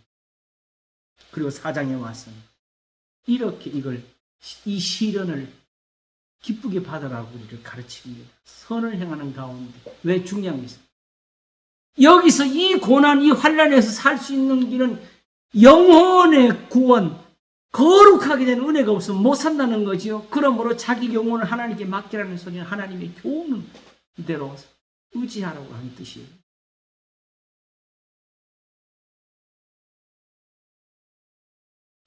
자, 이렇게 되게 되면 이렇게 은혜스러운 시험이라면 차라리 시험을 받는 것이 도리어 나은데 왜 여기 예수님은 시험에 들지 않게라는 표현을 쓰셨느냐는 이 마지막 이제 답을 찾고 이제 맞춰야 되겠죠. 그죠? 아, 참 재미있네요. 그죠? 주여 우리를 시험에 들게 하지 마옵시며 다만 악에서 구하옵소서. 바로 시험은 그것이 결국은 이겨야 될 고난이고 벗어나야 될 환난이기 때문입니다. 한번 생각을 하나 하고 이제 결론을 짓도록 하겠습니다. 만일 다윗이 말이죠, 시험을 받을 때 사울이 자기를 쫓아와서 죽이려고 왔을 때 굴 속에서 잠이 들어 있었잖아요. 그치요? 네. 그때 다윗이 옆에 부하들이 하는 말처럼 내 원수를 내 발등상한 두리장을 이때립니다 한 말을 듣고 사울을 죽였다면 지금 다윗이 그런 다윗이 됐겠어요? 못 됐지요.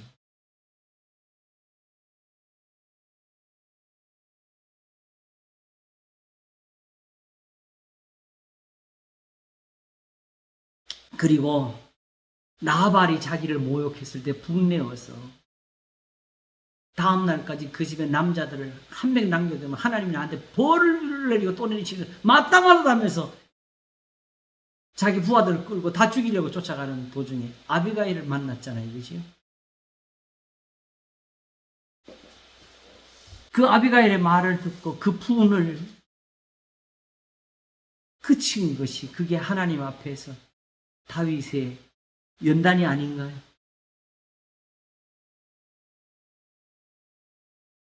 이렇게 때마다 하나님이 그를 도우시는 은혜가 있어서 다윗이 표현한 것이 뭐냐? 시편 139편에 내가 주의 신을 떠나 어디로 가면 주의 앞에서 어디로 피하리까 한 것이요. 그리고 시편 51편은 그 우리의 아내로 범죄하고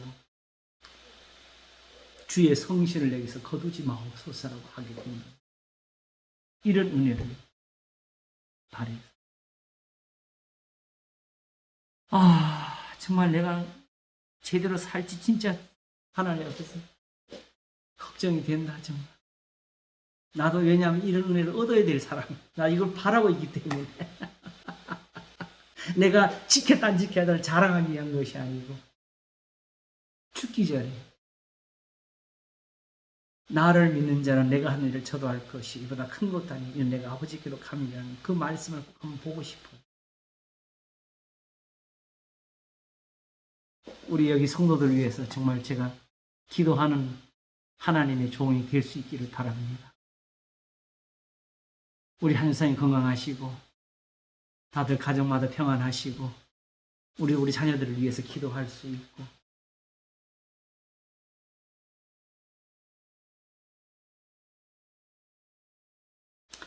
이렇게 해서 다윗이 이 시편을 쓸 수 있던 아니겠어요? 시편 18편.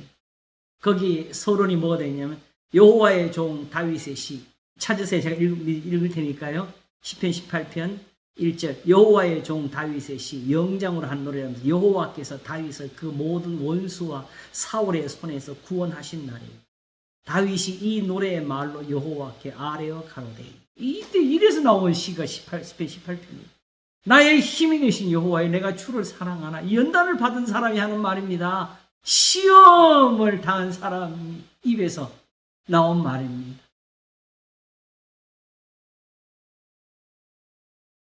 여호와는 나의 반. 여호와를 사랑한다는 것은 주님 사랑해요. 주님 감사해요.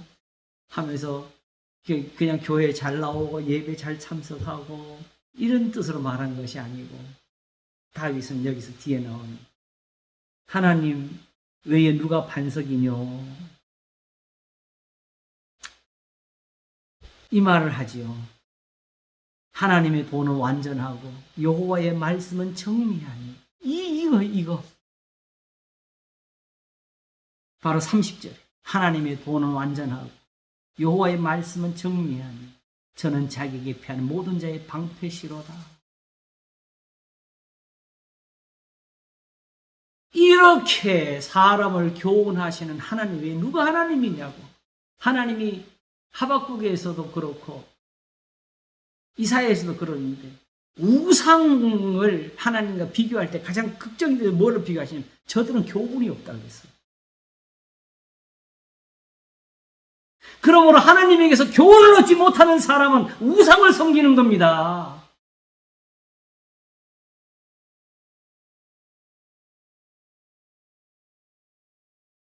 거기는 그러므로 이런 연단이 안 나와요.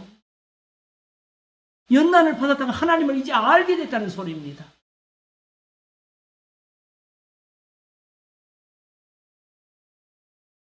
여기서 다윗이 연단을 받아서 하나님 앞에 자기가 하나님을 본 것을 이야기하잖아요. 2절에 여호와는 나의 반석이시오 나의 요새시오 나를 건지시는 자시오 나의 하나님이시오 나의 피할 바위시오 나의 방패시오 나의 구원의 뿌리시오 나의 산성이시로다.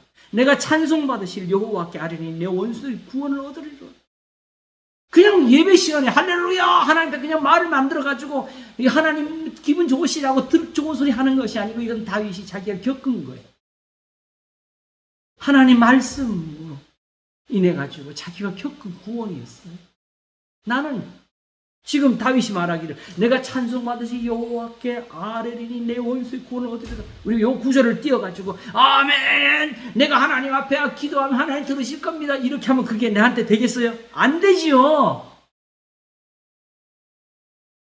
다윗이니까 되는 거 내가.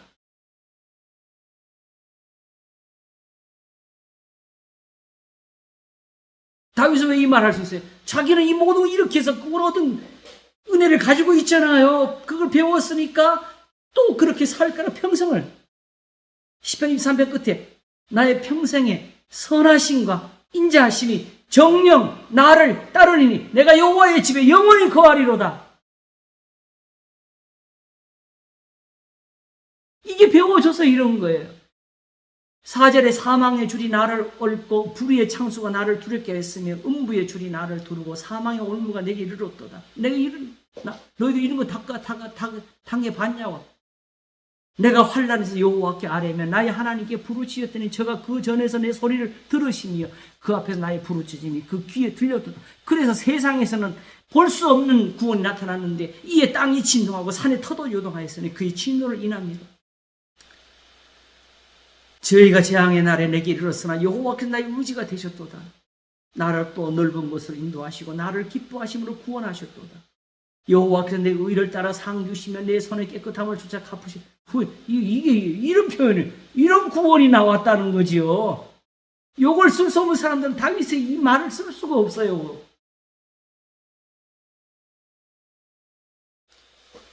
여호와께서 내 의를 따라 상 주시며 내 손의 깨끗함을 쫓아 갚으셨으니 이는 내가 여호와의 도를 지키고 악하게 내 하나님을 떠나지 아니하였으며 그 모든 규례가 내 앞에 있고 내게서 그 율례를 버리지 아니하였습니다.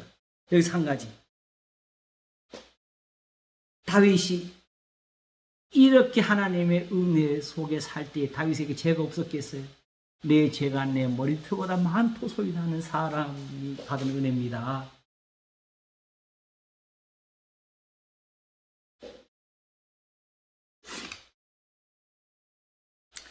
남은 것은 나중에 한 번 더 읽어보시도록 하고요. 결국은 다 읽어도 되겠네요. 쭉 읽어갈게요. 그의 모든 규례가 내 앞에 있고 내게서 그 율례를 버리지 아니했으므로 하시면 23절 내가 또한 그 앞에 완전하여 나의 죄악을 스스로 지켰나니 그러므로 여호와께 내 의를 따라 갚으시되 그 목자는 내 손에 깨끗한 대로 내 갚으셨다. 다윗의 이 표현을 그대로 다 가져가세요. 자비한 자에게는 주의 자비하심을 나타내시며 완전한 자에게는 주의 완전하심을 보이시며 깨끗한 자에게는 주의 깨끗하심을 보이시며 사특한 자에게는 주의 거스름을 보이시리니 주께서 공고한 백성을 구원하시고 교만한 놈을 낮추시리니.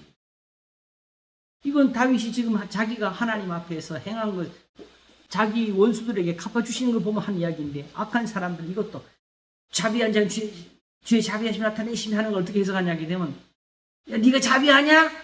하나님이 더 자비하지 하면 하나 이렇게 갖다 붙인다. 여기 지금 근데 그게 문맥이 그게 아니잖아요.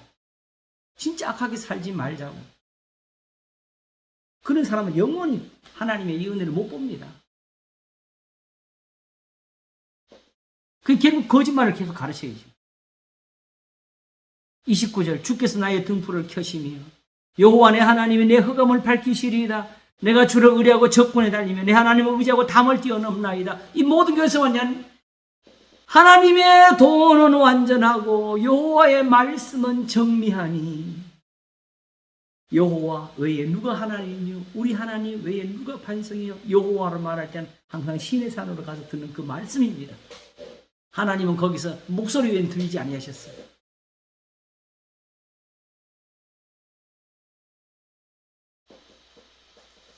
이 하나님이 힘으로 내게 띠띠우시며 내 길을 완전케 하시며 나의 발로 암사슴 발같게 하시며 나를 나의 높은 곳에 세우시며 내 손을 가르쳐 싸우게 하시니 내 팔이 노타를 당기도다. 주께서 또 주의 구원하는 방패를 내게 주시며 주의 오른손이 나를 붙들고 주의 오념이 나를 크게 하셨나이다. 내 걸음을 넓게 하셨고 나를 실족지 않게 하시고 여기 요 부분이 굉장히 중요한 표현이죠. 내가 내 원수를 따라 미치리니 저희가 망하기 전에는 돌이키지 아니하리이다. 이 복이 이제 예수 그리스도를 믿는 자녀들에게 미치니까 성경은 우리에게 이 교훈을 주시는 겁니다. 시험을 참는 자는 복이 있도다.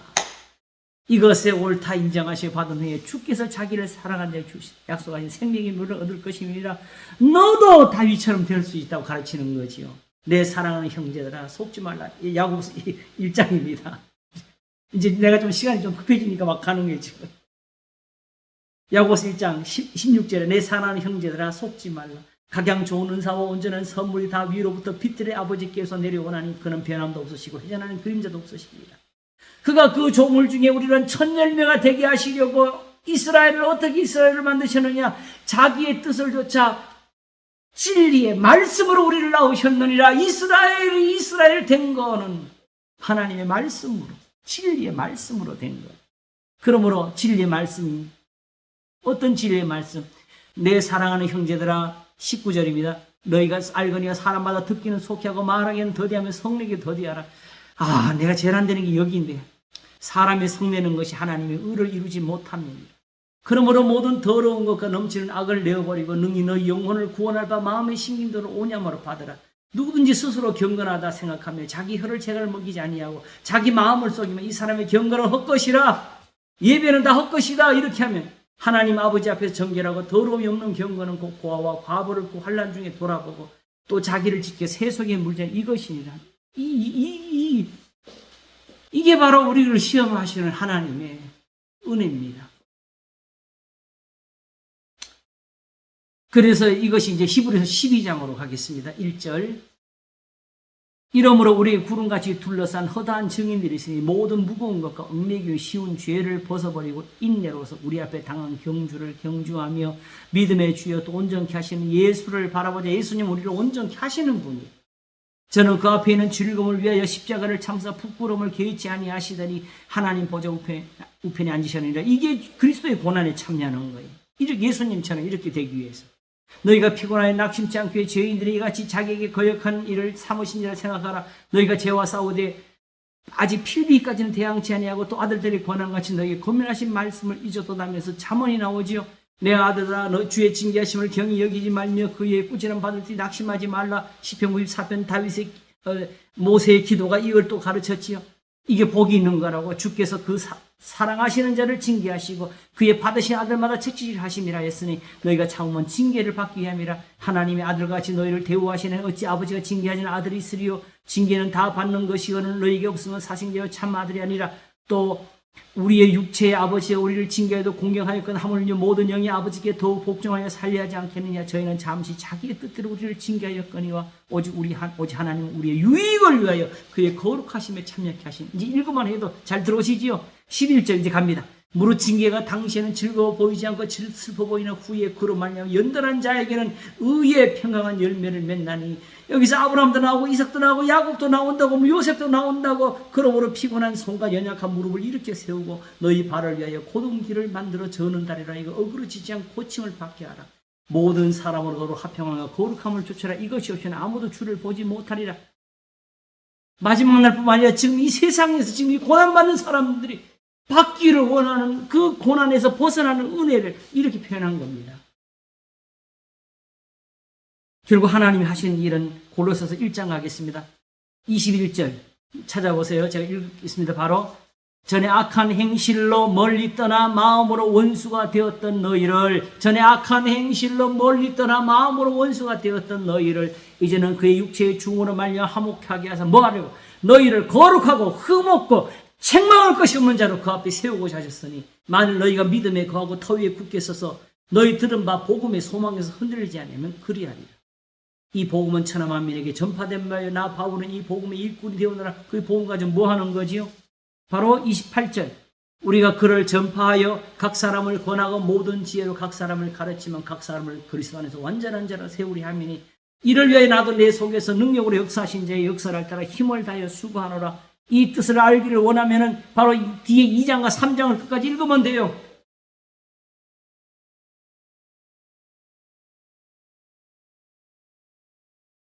그래서 결국은 말이죠.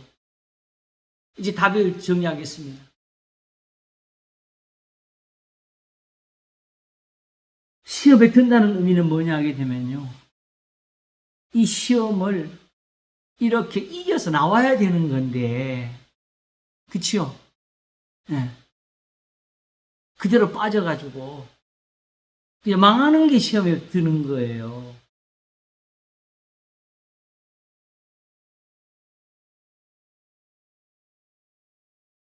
그러나 택하신 자들은 하나님의 말씀의 은혜를 얻어가지고 그 시험이 연단으로 변하는 거지요. 불론 연단에 없어질 것보다 더 귀한 믿음으로 나타나는 이 사랑을 받는 거지요.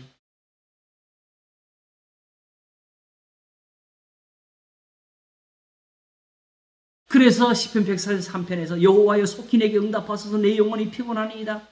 주의 얼굴을 내게 숨기지 마소서 내가 무덤에 내가는 자 같을까 두려워하나이다 하면서 아침에 나로 주의 인자 말씀을 듣게 하소서 한 거지요. 그치요? 시편 40편에서는 무수한 재앙이 나를 둘러싸고 나의 죄악이 내게 미침으로 울어도 볼 수도 없으며 죄가 나의 머리털보다 많음으로 내 마음이 사라졌습니다 하는 그때에 주여 긍휼을 내게 그치지 마시고 주의 인자와 진리로 나를 항상 보호하소서라고 했어요. 아이고, 다 하기가 너무 벅차는 시간이 돼서 정리를, 이제 답이 나왔으니까 그칠까요? 이제 답은 나왔네요. 다시 말하면 예수님과 같이 기도하면 무슨 기도를 할까요? 아버지여 나의 원대로 마옵시고 아버지의 원대로 되기를 원하나이다 하면서 우리도 하나님의 뜻대로 되기를 원하겠지요. 그러므로 바벨론에서 기도하면은 이 고난을 잘 받게 도와주시옵소서.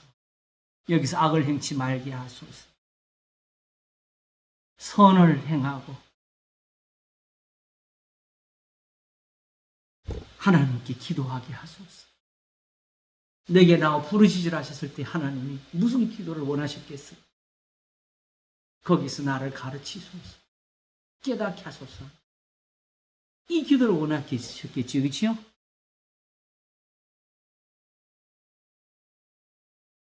그러므로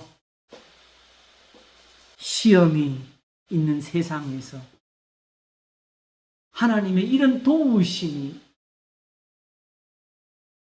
있으므로 우리에게 가르치시는 겁니다. 시험에 들지 않게 깨어있어 기도하라. 지금 많은 시편에서 시편 119편만 한 번 더 볼게요.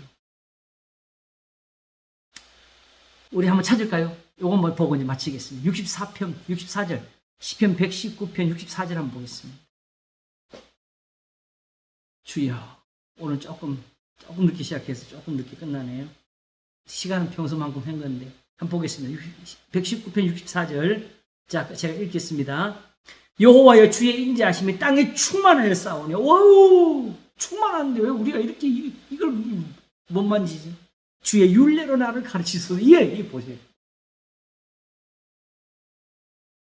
왜 이런 표현, 아침에 제가 설교할 때 성경에서는 인자를 그냥 인자를 하죠. 주의 인자를 한다. 왜냐하면 사람이 사람을 사랑하는 것과 하나님 우리를 사랑하는 것이 이것이 모양에서 다른 것이 있어가지고 우리는 우리가 가진 재물을 나누는 것이지만 하나님은 우리를 말씀으로 인도하시는 게 사랑이거든요.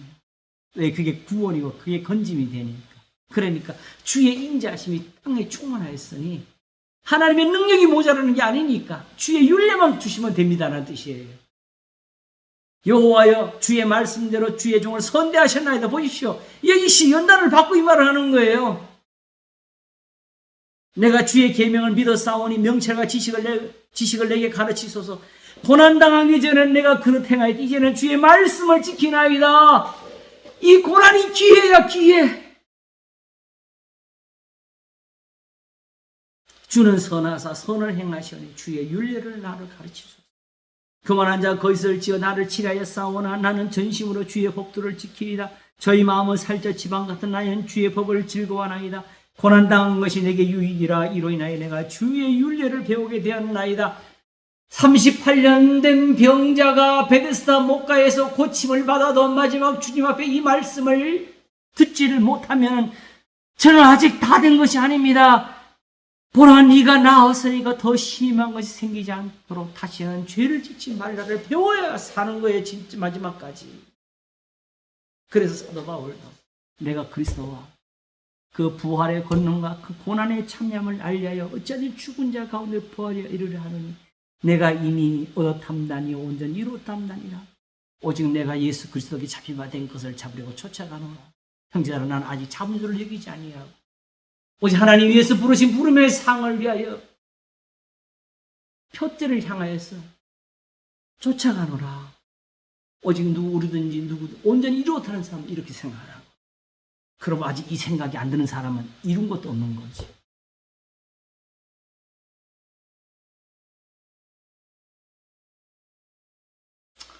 이제 나머지는 이제 읽어보세요. 너무 좋은 10편, 119편이요. 그냥 긴 거 아니에요. 그냥 이만큼 되도록 그냥 하나님의 자비를 맛보고 연단에 연단을 얻어가지고 쓴 시가 10편 119편이에요. 말도 못해. 뒤에를 한 구절을 읽어도 저는 쓰러지겠어.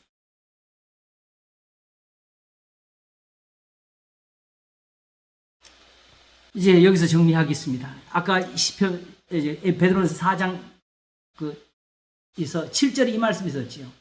만물의 마지막이 가까웠으니 그럼 너희는 정신을 차리고 근신하여 기도하라 그랬어요. 그죠? 근데 여기서 중요한 게 있어요. 이게 뭔 말이냐 하면 그러니까 기도도 하고 사랑도 하고 서로 원망한 것이 되겠다 이렇게 나눈 것이 아니고 뒤에 나오는 8절부터 9절, 10절에 나오는 이 선행을 위해서 기도하라는 뜻이에요.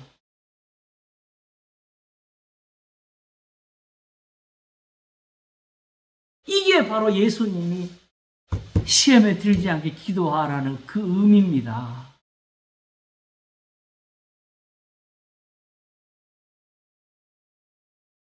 이걸 얻지 못하면 시험에 드는 거예요. 거기서 망하는 거예요. 자, 이제 보세요. 하나님 앞에서 시험을 받는데 그 시험이 하나님 일부러 하는 시험이 아니고 우리를 연단하는 시험이라고 그랬잖아요. 그럼 이 시험 받는 게 좋은 것인데 굳이 시험에 들지 않기를 왜 또 기도하겠냐는, 제가 그래서 이걸 밝힌 거잖아요. 그렇죠? 그러므로 사실은 그 연단이 그냥 연단이 아니고 하나님께서 거기서 건져내시는 연단이었거든요. 그러므로 오히려 이 연단을 얻지 못하고 그 시험에서 그냥 망하는 사람도 있다는 거지요. 왜? 하나님이 시험에서 그런 것이 아니고 그 시험을 주실 때에 오히려 이 연단을 받지 못하니까 건짐이 못된 거지요. 그죠?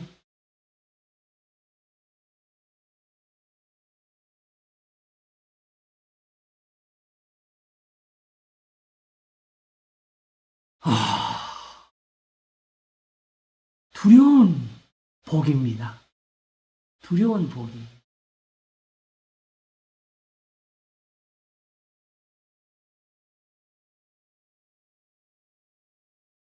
딱 한 군데만 찾고 마치겠습니다. 히브리서 12장. 그래서 요 말씀이 쓰인 거예요. 히브리서 12장. 아까 읽었던 그 연단에 나오면서 마지막에 쓰는 말씀 보겠습니다. 28절. 이게 오늘 결론입니다. 그러므로 우리가 진동치 못할 나를 받았으니 은혜를 받자. 은혜 받죠. 그리고 마지막으로 쓴 말이 이로 말미암아 뭐 어떻게 하라니? 은혜를 어떻게 받냐? 경건함과 두려움으로 어울리지 않은 표현을 씁니다. 하나님을 기쁘시게 섬길지. 이거는 뭐 세상 이해 못하는 거지요. 제가 그 두려움과 기쁨이라고 한 이유 여기서. 그러므로 우리가 진동치 못할 나를 받았음즉 은혜를 받자. 이로 말미암아 경건함과 두려움으로 하나님을 기쁘시게 섬길지. 우리 하나님은 소멸하는 불이십니다. 하나님이 사실은 진노하시는 게, 마귀는 하나님이 진노하시는 게 그게 바로 고난이고, 그렇죠?